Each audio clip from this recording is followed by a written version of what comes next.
Bienvenidos a todos. Estamos grabando hoy un video relacionado al cierre fiscal. Nos han hecho llegar muchas preguntas a través de las diversas redes sociales y correos electrónicos de la oficina. Les agradecemos el interés.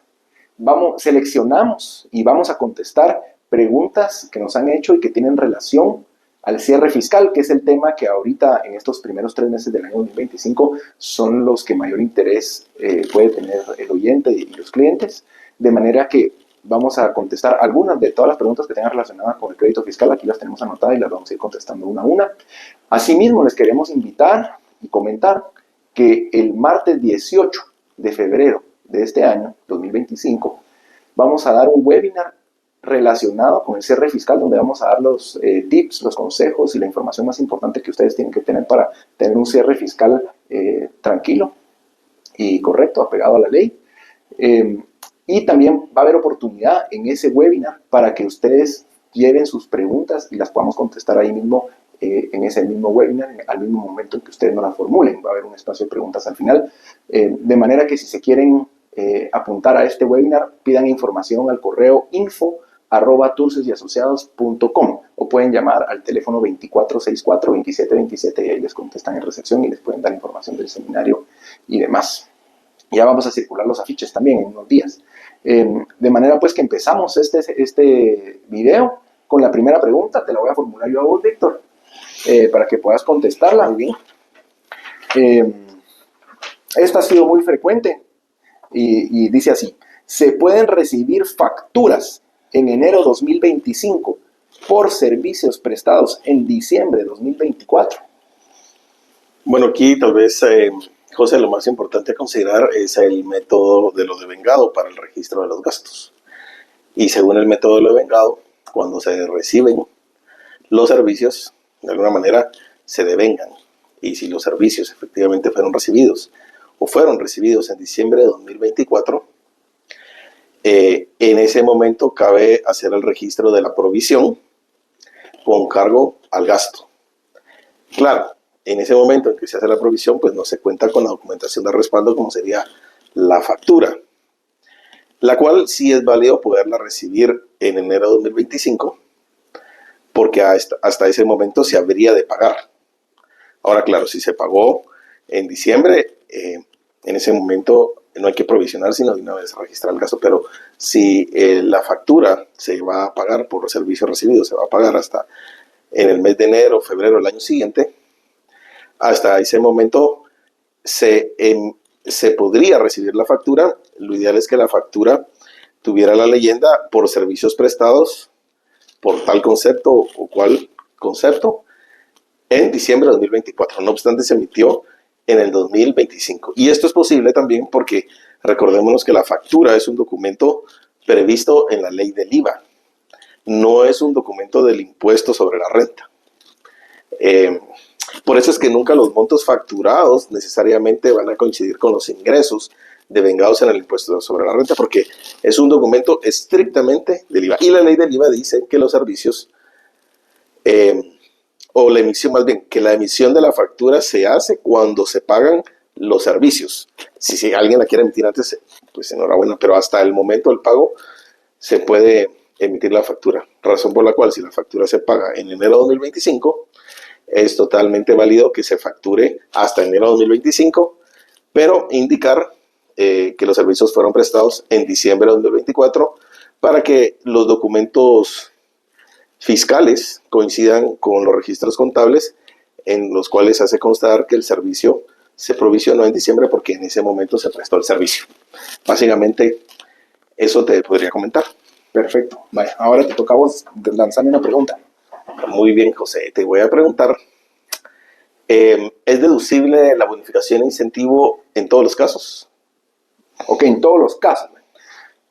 En primer lugar, habría que decir que sí, que la bonificación e incentivo como norma general es deducible del impuesto sobre la renta. Habría que recordarnos del artículo 21 de la Ley de Actualización Tributaria, decreto de 2012. En el 21 están todos los costos y gastos deducibles, pero específicamente en el numeral 4 de ese artículo se establece que son deducibles los sueldos, bonificaciones, aguinaldos y cualquier remuneración que se reciba por una relación de trabajo.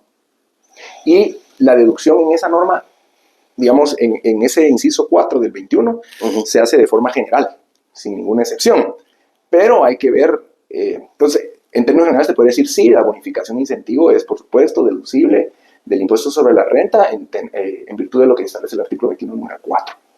Pero, avanzando un poquito en la ley, el artículo 23, si mal no recuerdo, es el inciso F del 23, que establece los costos y gastos no deducibles, establece que para que sean deducibles los salarios y otras prestaciones laborales, dice la norma de ese inciso, es necesario que esté acompañada que se tenga el soporte de la planilla del ICS cuando corresponda, termina ese inciso, cuando corresponda. Entonces, hemos visto ajustes de la Superintendencia de Administración Tributaria donde dice que la bonificación de incentivo generalmente es cuando la bonificación de incentivo es más de 250. Y es fija. Y es fija y además no hay parámetros en relación a la productividad o determinadas eficiencias que puede tener un trabajador, sino que se dice usted va a recibir base, el mínimo, y bonificación de incentivo, 5,000 quetzales. ¿Y por qué? Independientemente si sea eficiente o no sea eficiente o productivo usted. Entonces, ahí lo que la SAT dice es, ahí lo que ocurre es que eso es sueldo, porque no es una bonificación, en esencia no es una bonificación de incentivo, y hemos visto esos ajustes. Ahí también hay que tomar en cuenta... O sea, es sueldo porque no se cumplen con los parámetros de productividad, que es la esencia de la bonificación de incentivo. Ajá, eso es lo que han argumentado en algunos ajustes. Cambian un poco los argumentos en algún ajuste o en otro, pero también hay que tomar en cuenta que el cuándo corresponde es importante a la hora de defenderse de esos ajustes, porque ¿quién es el encargado de establecer cuándo corresponde? En las autoridades de seguridad social, digamos el ICS en primera instancia, pero después puede llevar un proceso administrativo que es de otra índole, lo conocen otros tribunales, digamos, distintos, y se conoce por otra vía. O sea que ese cuando corresponda, no, a mi criterio, no está dentro de las atribuciones de un auditor de SAT establecer cuándo corresponde pagar, una prestación debe pagar o no ICS. Tiene, digamos, no es atribución, tiene la capacidad de fiscalizar impuestos en general, pero las contribuciones al ICS, quien debe establecer cuándo corresponde son las autoridades de seguridad social. Entonces te parafraseo un poquito, sí, para ver si estamos en lo dicho. La bonificación de incentivo es deducible en todos los casos. Sin embargo, la SAT ha cuestionado que cuando la bonificación de incentivo es fija y no atiende a parámetros de productividad y eficiencia, pierde su naturaleza y por tanto la SAT lo trata de equiparar como que si fuera un salario.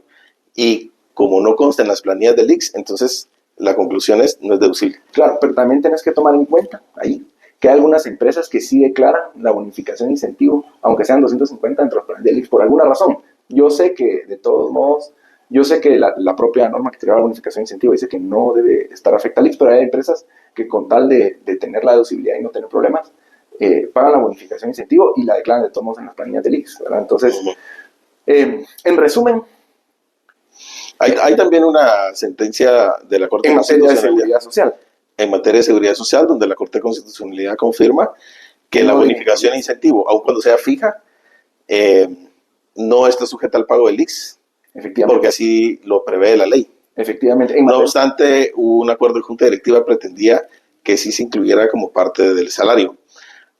Así que veo que es un tema controvertido, que la SAT cuando formule los ajustes lleva mucho que perder por cuanto no es la autoridad administrativa para decir si corresponde o no, por cuanto hay un precedente de la Corte de Constitucionalidad en el sentido de indicar de que la bonificación de incentivo no está sujeta, aun cuando sea fija, al pago del ICS, pero sin embargo, bajo ese criterio interpretativo que ha tenido SAT, ha tenido la inquietud de querer formular ajustes. Claro, sí, efectivamente, así ocurre. O sea, la bonificación de incentivo como regla general sí es deducible del impuesto sobre la renta, y solo hay que tener en cuenta que cuando se determine para un trabajador una bonificación de incentivo superior a los 250, se tiene que pagar con parámetros de productividad y eficiencia, ¿verdad? Para que la Superintendencia de Administración Tributaria no lo vea como un salario y pida que esté respaldado con la planilla del ICS. Y si no está respaldado con la planilla del ICS, ese pago de bonificación incentivo, seguramente la SAT va a decir que no. Claro que se puede defender, se puede pelear, y habría que ver, todavía no, de los casos que nosotros llevamos, no ha llegado ninguno a final digamos, no ha quedado firme, digamos, por lo tanto no sabemos en qué va a parar el criterio. Y ahorita que lo mencioné, recuerdo que le hemos recomendado a nuestros clientes hacer convenios de bonificación e incentivo, que no son parte del contrato de trabajo, sino se celebran de forma independiente, tampoco se registran porque no son un contrato de trabajo, pero para hacer constar esa naturaleza de ser por productividad o de atender a parámetros de eficiencia. Y cuando no haya productividad, que efectivamente no se remunere porque no ha sido productivo el trabajador, y cuando sí haya sido productivo, que se tomen esos parámetros de productividad, efectivamente. Muy bien. Ahora me toca a mí preguntarte. Vaya. Siguiente pregunta. ¿Las mejoras a bienes de activo fijo son deducibles? Bueno, las mejoras como tales a bienes de activo fijo son desembolsos, efectivamente, pero no necesariamente son gastos. Como son a bienes de activos fijos y en principio prolongan la vida útil de aquel activo fijo, entonces son mejoras, no se registran como gastos, sino se capitalizan, ¿verdad? Se capitalizan como parte del activo fijo. Es decir, incrementan el valor del activo fijo. Ahora van a ser deducibles vía depreciación dentro de la vida útil que prevé la ley de actualización tributaria. Que el término para depreciar cambia dependiendo si es arrendamiento, digamos, si esas mejoras que recaen sobre un bien inmueble arrendado o es propiedad. Sí, digamos que cuando las mejoras no son a bienes propios, sino bienes arrendados, quizá ya no vamos a hablar de vida útil a efectos de depreciación, sino vamos a hablar del plazo del contrato, que eso se amortiza dentro del plazo del contrato. Si el plazo del contrato es de 3 años, esas mejoras se van a amortizar dentro del plazo de 3 años. Ahora, si los activos fijos no son bienes, las mejoras a bienes de activos fijos no son a bienes arrendados, entonces sí se amortizan sobre los porcentajes de ley de vida útil. A veces se confunde y cuando hemos hecho aquí las revisiones o las auditorías, hemos visto que es muy común que en la contabilidad se confunda o no se separe las mejoras del activo fijo, y especialmente si son sobre bienes arrendados. De tal suerte que las mejoras sobre bienes arrendados no se amortizan dentro del plazo del contrato, sino siguen la suerte de un activo fijo como si fuera un bien propio. Entonces, eso sí es, creo que muy importante tomarlo en cuenta, que el gasto deducible sobre mejoras a bienes arrendados es por el plazo del contrato, se amortiza dentro del plazo del contrato. No así las depreciaciones sobre bienes de activo fijo propias, que se deprecian sobre la vida útil según los porcentajes previstos en la ley, pero hay que separarlos, hay que distinguirlos. La depreciación no es la misma. Ok, perfecto. Ahora te toca a vos. Vaya. Con la reserva para las indemnizaciones del 8.33, sí. ¿es solamente sobre sueldos? No. También volviendo siempre al artículo 21 de la Ley de Actualización Tributaria, creo que ese es el numeral 8. El artículo 21, numeral 8, establece que son deducibles las indemnizaciones pagadas o las reservas del 8.33, equivalentes al 8.33, del total de remuneraciones anuales. No solo está diciendo sueldos. A veces hemos visto clientes que tienen esa duda y dicen, mire, yo estoy calculando ese 8.33 sobre la base de todas las remuneraciones, incluyendo sueldos, bonificación de incentivo, aguinaldo, bono 14, comisiones. Y inclusive tuvimos un ajuste, hemos tenido 2 ajustes, uno que ya quedó firme de hace tiempo, y ya tenemos el criterio de la Corte Suprema de Justicia, la Corte de Constitucionalidad, que confirma la sentencia de la Corte Suprema de Justicia, que efectivamente ese cálculo, la base de ese 8.33, no solo son los sueldos, sino también pueden ser otras remuneraciones, porque así dice la ley, ¿verdad? Entonces, obedeciendo a la ley, caben todas las remuneraciones anuales sobre esa reserva. Y me parece justo que la base sea también sobre aguinaldo, bono 14 y el total de remuneraciones, porque al fin y al cabo la indemnización, cuando se calcula, toma en cuenta el aguinaldo, sí, se toma en cuenta el bono 14, claro, y según criterios recientes de los tribunales de trabajo también la bonificación e incentivo en algunos casos. Entonces, claro, la ley tiene todo su sentido conforme el Código de Trabajo, porque una reserva del 8.33 está conforme al Código de Trabajo por cuanto que la base incluye el aguinaldo del bono 14. Claro. ¿Verdad? Perfecto. Así que están empatados, Código de Trabajo con ley de actualización tributaria en ese sentido, porque también he oído comentarios de algunos colegas abogados que dicen que no entienden el porqué del 8.33, pero es una doceava parte y si se toma sobre la base anual de bono 14, pues empatamos con el Código de Trabajo. Okay. Haceme de una vez, vi otra pregunta del 8.33 ahí, no sé si me la... Sí, que nos habían formulado, sí, es posible ser deducible la reserva del 8.33% y adicionalmente también hacer deducible por el método directo las indemnizaciones pagadas, o sea, llevar el método de la reserva y al mismo tiempo ser deducible a indemnizaciones que se pagan de forma directa. Sí, pues mira, ahí lo que hay que tomar en cuenta no es el artículo, no el numeral 8 del 23, porque si uno lee a secas ese artículo, pareciera que solo se puede o las indemnizaciones pagadas o las reservas hasta el límite del 8.33. Pero cuando lees el reglamento, en el artículo 11 del reglamento, claramente el reglamento te dice que cuando el valor de las indemnizaciones pagadas supere la reserva del 8.33, esa diferencia también la puedes hacer deducible. De manera que con sustento en el artículo 11 del reglamento, la ley de actualización tributaria, se puede hacer deducible la diferencia que pueda existir entre la reserva del 8.33 y las indemnizaciones efectivamente pagadas en el periodo impositivo. Ok. O sea que los excedentes, el excedente que no alcance a cubrir la reserva, se va por el método directo, digamos. Claro.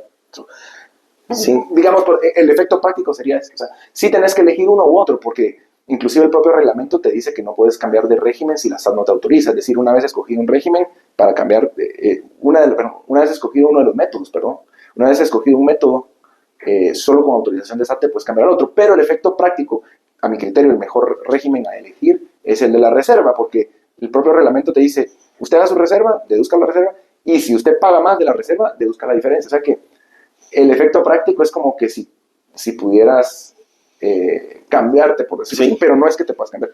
Ahora, lo que el reglamento te dice es esa diferencia también era la deducible, ¿verdad? Y como ejemplo se me viene a la mente el caso de una empresa en la cual había un gerente que facturaba, no estaba en planilla. Así. Y por tanto no se había hecho reserva de indemnizaciones sobre las facturas que él presentaba. Pero por ser gerente tenía un salario alto. Y por orden judicial, el tema es que no estaba provisionada la reserva. Y por orden judicial la empresa tuvo que pagar indemnización.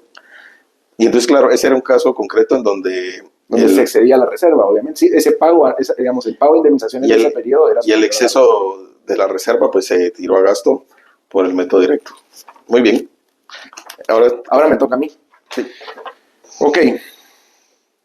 Mira, aquí hay dos preguntas muy similares. Te voy a hacer las dos y las contestas de un solo de una vez porque, bueno, si no podría pasar que te hago dos muy parecidas. La primera dice así: ¿por qué es importante llevar en un late separado las facturas de adquisición de activos fijos? Esa es la primera. Y la segunda dice: ¿por qué es importante mantener una integración de los desembolsos por construcciones en proceso? Que creo que es más o menos lo mismo. Sí, esto de la importancia nos lo hizo una pregunta de nuestros colaboradores, y es porque cuando hemos hecho las auditorías aquí en la oficina, que valga la pena mencionar, nosotros una dependencia de este despacho hace auditorías de estados financieros y otra dependencia de este despacho pues ve la parte legal. Digamos que en resumen, ustedes hacen auditoría y yo defiendo el litigio o los procesos. Y ustedes, a la hora que hagan ajustes, yo defiendo y ustedes se encargan. Pero nos complementamos muy bien. Bueno, en las auditorías hemos visto que a veces las integraciones de bienes de activo fijo no están bien integradas y bien detalladas. Una integración completa debería tener por lo menos la fecha de adquisición, el número de factura, el precio con IVA, el precio sin IVA, un detalle completo de cada bien individualizado, no un detalle de todos los bienes de cada factura, no, sino estos datos, el precio de cada bien individualizado, el lugar en donde se encuentra aquel activo fijo, el código de referencia interno para poderlo identificar, y ese código debe estar estampado en cada bien de activo fijo como como un sello en una parte oculta, pues para que no se note, pero sí de manera oculta para poderlo identificar a la hora de hacer el inventario. Ese código es vital. También, de hecho, recomendamos hacer inventario de activos fijos, si no cada año, cada 2 años por lo menos, para ver su estado de deterioro, obsolescencia también. Porque claro, no podríamos hacer gasto deducible de bienes por depreciación de bienes que están obsoletos, porque no servirían para generar rentas afectas, ¿verdad? Por ejemplo. Entonces, para eso es importante, un poco para control interno, pero también para efectos fiscales, de saber que lo que estamos depreciando se está depreciando dentro de la vida útil porque tenemos la fecha de adquisición, y por otro lado sabemos que está sirviendo para generar rentas afectas. Para control interno y para efectos fiscales es importante esa integración. Y luego, tener todas las facturas de adquisición en un late separado, porque es el comprobante del costo. Y al momento en que aquellos activos fijos se hayan de vender y se tenga que pagar ganancias de capital, tenemos un comprobante del costo. Vemos que las ganancias de capital se pagan entre la diferencia del precio y el costo, pero si no podemos demostrar el costo, ¿cómo podemos defender que el pago correspondiente a ganancias de capital cuando lo tomamos en cuenta el costo? Entonces yo te diría que para eso es importante, además de tener un buen respaldo de la situación financiera de la compañía cuando se presentan los estados financieros. Me parece muy importante esa integración. Y en relación a la segunda pregunta, también de las construcciones en proceso, porque las construcciones en proceso son todos los desembolsos que se realizan para una obra que quizá está en construcción y después habrá de formar parte de un edificio, o quizá aquellos anticipos para que ya cuando estén registradas las marcas se habrán de registrar como marcas. Pero para saber el costo de las marcas, saber el costo de los edificios, tenemos que saber cuánto fueron los desembolsos realizados. Hablando estrictamente desde el punto de vista fiscal, porque otra cosa es el tratamiento financiero. Al fin y al cabo es que tenemos que dar cuenta del costo, ¿verdad? Y por eso son importantes las integraciones y esas facturas no archivarlas en los vouchers, porque en el voucher se pierde y ahí se queda, y luego su localización es muy ardua, sino tenerlas en late separados y en el voucher que únicamente se quede fotocopia. Okay. Perdón, tenerlas en el late por separado y en el voucher solo fotocopia. Ajá. Perfecto. Va, ahora te toca a vos preguntarte. Sí. De las revaluaciones de activos fijos, que ha habido mucha controversia, ahora no, pero sí en el pasado, con motivo de una sentencia de la Corte de Constitucionalidad. ¿Qué nos puedes decir? ¿Realmente están sujetas al pago de ganancias de capital o no? Sí. Esta pregunta tal vez tiene relación porque hubo un expediente en la Corte de Constitucionalidad en 293-2013, ya es viejo, ¿verdad? El expediente fue viejo porque fue una inconstitucionalidad promovida casi con la entrada en vigencia de la norma del decreto de 2012, y un año después fue suspendida. Esa inconstitucionalidad, la Corte suspendió la norma de entrada y luego confirmó esa suspensión, digamos, la expulsión del ordenamiento jurídico en la sentencia. Se impugnó el hecho generador de las ganancias de capital por revaluación de bienes inmuebles. No así la revaluación de activo fijo que está antes, digamos que estaba antes en la norma. Entonces, esa pregunta tiene trampa, porque, como dice la pregunta, dice, las revaluaciones de activos fijos pagan ganancias de capital. Haciendo la acotación de esta sentencia de la Corte de Constitucionalidad, tendríamos que irnos al artículo 84 de la Ley de Actualización Tributaria y diferenciar dos escenarios. Si el activo fijo son bienes muebles, sí se debe pagar ganancia de capital con la tarifa del 10%, que ya todos lo saben, ¿verdad? Entonces sí hay ganancia de capital cuando estamos revaluando activo fijo mobiliario, o cuya naturaleza sea bienes muebles. Cuando estamos hablando de revaluación de activo fijo, que son bienes inmuebles, en virtud de la expulsión del ordenamiento jurídico, de un inciso, creo que era el inciso 3, ahorita no me recuerdo, de ese mismo artículo 84,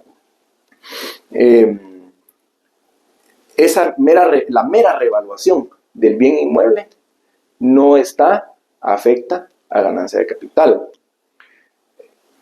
Ahora, cuando evaluamos si la revaluación la estás haciendo para vender el inmueble después y que con la venta no se genera ganancia de capital, ahí la SAT ha ajustado.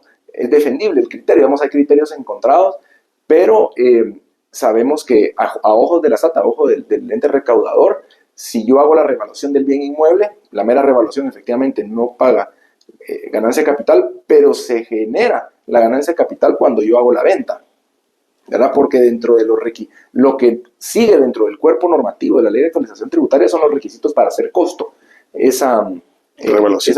Entonces dice, para que la revaluación pueda formar parte del costo, te pide 3 requisitos, a ver si me recuerdo. Uno es que la revaluación se inscriba en el IUCI, en la matrícula fiscal de la municipalidad. El siguiente requisito es que se haya pagado el impuesto correspondiente, que fue el que declararon, el hecho general que declararon en el Constitucional. Entonces la SAT, en virtud de que sea por valor autorizado. Y que sea por valor autorizado. Pero la SAT lo que dice es, como ahora es imposible pagar ese impuesto, usted no puede cumplir materialmente con los 3 requisitos para hacerlo costo, y por lo tanto a la hora de vender no puede hacerlo costo, y entonces sí se genera una ganancia de capital, pero a la hora de vender, digamos. No a la hora de revaluar. Pero también podrías decirlo al revés. Claro. Es decir, sí, como el impuesto correspondiente ya no existe, no corresponde porque fue expulsado el reglamento jurídico, entonces no es necesario verificar el cumplimiento de esos requisitos porque no se ve. Y han habido ajustes cuando se trata de personas individuales, cuando los ajustes han recaído sobre personas individuales, la Corte ha dicho que efectivamente no hay ganancia de capital después en la venta. Pero está pendiente, yo no conozco todavía una sentencia firme de los casos de personas que están obligadas a llevar contabilidad completa, como las sociedades anónimas, ¿verdad? Que también han hecho ajustes, y todavía no sé si ya hay alguna sentencia firme en la que se establezca el criterio ya definitivo. Lo cierto es que la SAT lo ajusta en ambos casos. Entonces, como corolario, vamos a decir que se expulsó el ordenamiento jurídico vía acción de inconstitucionalidad, el hecho generador de la revaluación de bienes inmuebles. Así ya no constituye ganancias de capital. Y por otro lado tenemos un artículo que dice que las revaluaciones pueden constituir costo para efectos de la depreciación, sí, cuando se cumplan esos 3 requisitos. Efectivamente. Valuador autorizado, inscrito en la matrícula fiscal y se ha pagado el impuesto correspondiente. Sí. Y entonces ya es depreciación deducible el monto revaluado. Y de alguna manera se puede decir que es un parámetro para decir cuándo constituye costo. Luego, cuando alguien quiere vender un bien inmueble revaluado y quiere incorporar el reavalúo como parte del costo, para decir precio menos costo igual ganancias de capital, si quiere incluir el valor revaluado al costo para el pago de las ganancias de capital, tuvo que haber pagado el impuesto correspondiente a condición de que sea costo. De ahí que la SAT realice ajustes cuando se venden bienes inmuebles y se incluye como parte del costo el valor revaluado. Porque el criterio de la SAT no se debía de haber incluido el avalúo o el monto del avalúo como parte del costo, con lo cual la ganancia sería mayor. En eso se resumiría. Así es. Y esa sería la respuesta a la pregunta. Yo creo que no hay más preguntas, digamos, que te pudiera hacer. Sí, ¿cuál te falta? Del listado creo que quedó una, la de los descuentos. Ah, sí, te la voy a hacer. Dice, los descuentos, cuando se realizan por medio de notas de crédito o de abono, con fecha posterior al cierre fiscal, son rebajas sobre ventas del año 2024 o 2025. Bueno, entonces, aquí vale la pena recordar que un descuento se puede hacer mediante la emisión de una nota de crédito, que es una reducción al precio. Sí. Una nota de crédito, y cuando se hace 2 meses después. O una devolución también. También puede ser por devoluciones sobre ventas. Pero en el caso concreto estamos hablando de descuentos. Okay. Sí. También puede ser notas de abono cuando es posterior a los 2 meses y ya no genera efecto en el crédito fiscal. Pero, digamos, aquí la disyuntiva ocurre cuando la nota de crédito se emite en enero y la venta se realizó en diciembre, porque hay un traslape entre periodos fiscales. Y entonces la pregunta es, que es bien interesante, ¿va a afectar los resultados? O sea, ¿va a reducir las ventas de 2025? Pero vas a tener más ingresos cuando la factura y la venta fue en el 2024, pero la nota de crédito va a tener efectos en el 2025. Entonces, tenemos que acudir al método de Avengo. Y el artículo 53 de la Ley de Actualización Tributaria define qué es lo devengo, pero para efectos fiscales. Y dice que se devenga un derecho o se incurre en una obligación cuando surgen como derechos y obligaciones, es decir, cuando surten todos sus efectos jurídicos. Y estamos aquí en presencia de un método de devengado estrictamente formal, a diferencia del devengo que podemos ver en las normas internacionales de información financiera, que atienden más a la sustancia que a la forma. Entonces, aquí vemos en conclusión que el devengo no es lo mismo, no es el mismo devengo el que está en la ley de actualización tributaria que el que está en las NIF. Bajo el parámetro de las NIF, se deberá de afectar la sustancia antes que la forma y por lo tanto se deberá afectar los resultados del 2024, porque en ese año ocurrió la venta. Pero desde el punto de vista de la ley de actualización tributaria, que es estrictamente formal, cuando surten sus efectos los documentos legales emitidos, en este caso las notas de crédito que surten sus efectos hasta el 2025, porque afecta el periodo fiscal del IVA que es en el 2025, o sea, se registra hasta el 2025 en el IVA, y hasta ese momento surge todos sus efectos legales la nota de crédito, que de nuevo es un documento del IVA y no del ISR. Por tanto, el descuento se debe registrar para efectos fiscales en el 2025. Claro. Y digamos que de cualquier forma en el 2024 se pagó de más, digamos, porque al final la venta... el efecto neto entre ambos periodos es el mismo. El efecto neto entre ambos periodos, lo que pasa igual es que, con el IVA. Lo que pasa es que la SAT se va a fijar en el 2025. En el 2024 la SAT ni se va a preocupar porque dirá, en cualquier caso, aquí hubo más ingresos. Lo que pasa es que si la SAT hace una fiscalización del año 2025 y está buscando realizar un ajuste, va a querer decir de que era un descuento del 2024. Del 2024, sí. Claro. Pero si va al 2024 no va a decir nada. Y entonces convenientemente aplica el devengo de las NIF.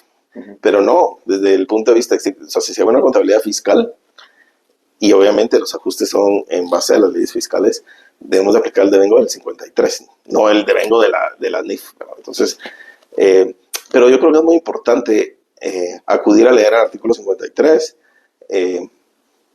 enterarse y madurar bien lo que dice, para darse cuenta que el devengo es distinto del devengo de la NIF y así evitamos conflictos sobre la forma de registro. Perfecto. Pues bueno, Víctor, ahora sí se acabaron las preguntas. Les damos las gracias a todos los que llegaron hasta el final del video. Esperamos haber aclarado las preguntas y si ustedes también comparten esas dudas. Les recordamos que el martes 18 de febrero vamos a tener el webinar relacionado con el cierre fiscal. Pueden preguntar al correo info@turciosyasociados.com o llamar a nuestras oficinas 2464-2727 y ya vamos a mandar también los afiches, los vamos a poner en las redes sociales y los vamos a mandar por correo electrónico a nuestros clientes. Que tengan una muy feliz tarde. Hasta pronto.